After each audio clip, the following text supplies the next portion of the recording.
Кыргызстандыктарга негизде мекендештерге чет жерде жүргөн мигранттарга же болбосо Кыргызстанда жүргөн мекендештерге миграция министрлиги керекпи? Же кереги жокпу? Ушул боюнча жакында Жогорку Кеңештин депутаты Чырайлуу айым Эльвира Сурабалдиева маселе көтөрдү. Негизде бул суроо көптөгөн мекендештерибизге, чет жерде жүргөн мекендештерибизге негизде суроо жаратат. Ошол видеону азыр көрүп коюңуздар, андан ары сөз улантат. Ушул бизде эмгек министрлигинин эмне кереги бар? Пособияларды Айыл банк бар, Элдик банк бар, ошол вы просто посредники. Ошол жактан да бердирип койгула. Миграцияны өзүнчө бөлгүлө. Анткени ички миграция, сырткы миграцияны бир ведомство кылгыла. У нас миграция в конце любого ведомства канча жылдан бери Минздравкада коштук.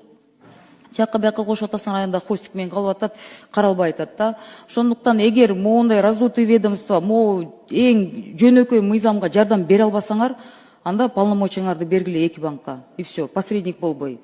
Вы здесь четко должны, Мирлан Мырза, бул сизге эмес, сиз жаңы келдиңиз. Бирок жетекчилигиңиздерге айтат элем. Жанакы пособияларды бергенде так жеңил, жашоосун жеңилдетип албасаңар, анда давайте кыскартайлы. Мына парламентте 90 депутаттын баарына пособие боюнча арыз мудар келип атат. Баарына деген жанакы арыздангандары дейт, документтер чогулткан чакта адам карып өлүп калат болуш керек деп.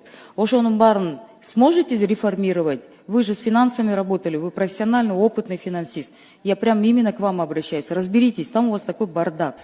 Негизде ушул эмгек социалдык камсыздоо жана миграция министрлиги Кыргызстанда ошо пенсионерлерди, балдарды, жетим балдарды көбүнчө муктаж болгон адамдарды жана мигранттарды көзөмөлдүү алдыңкы бир министерстволордун бири. Буга чейин ошо миграция жаатын бир нече министрликке бөлүп коюп, бирок менин жекече оюм. Негизи чет жерде жүргөн мигранттарды ошо тышкы иштер министрлигине берүү абзел деп ойлойм. Себептен тышкы иштер министрлигинин өкүлдөрү, алар дипломат деген статусу бар. Анан кийин ар бир мекемеге кирип туруп, ошол нота аркылуу көп маселени чечүүгө да укугу бар.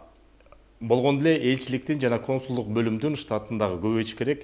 Ички миграцияны болсо, менин оюмча, ички иштер министрлигине, орусча айтканда МВДга бериш керек. Себептен баарыбыз эле Бишкек шаарында, Ош шаарында көрүп атабыз, Бангладеш, индустар, пакистандар, өзбектер келет дагы, аларды көзөмөлгө алган киши жок. Россия Федерациясында мигранттардын аркасынан полиция кызматкерлери дайыма көзөмөлдө. Метродо болобу, көчөдө болобу, таксиде кетип баратса дагы, Кыргызстанда болсо андай азырынча жагдай жок. Эгерде ошо тыштан келген мигранттарды Кыргызстанга келгенде МВД көзөмөлгө алып туруп, тышта жүргөн биздин мекендеш мигранттарды тышкы иштер министрлиги өзүнүн алкагына алса, негизде жакшы болмок.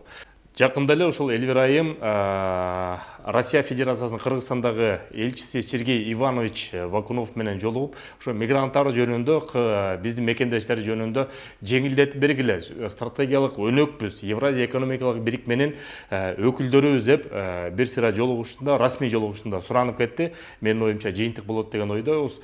Сак саламат болуңуздар, маалыматтар болсо айтып берабыз. Силер менен Кыргыз диаспора кеңеши төрагасы мен Кубанычбек Осмонбеков. Ийгиликтер болсун.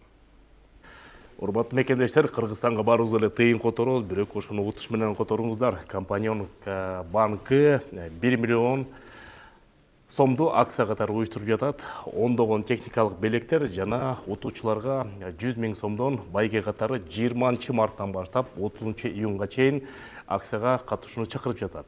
Эң негизгиси компаньон банктын приложениясынан тыйынды алыш керек, же отделениясынан тыйынды алыш керек. Кимдин көлөмү көбүрөөк болсо, ошо 1 миллион рубльдук утуштун ээси болуп калат. Баары эле которосуздар, утуш менен которуңуздар.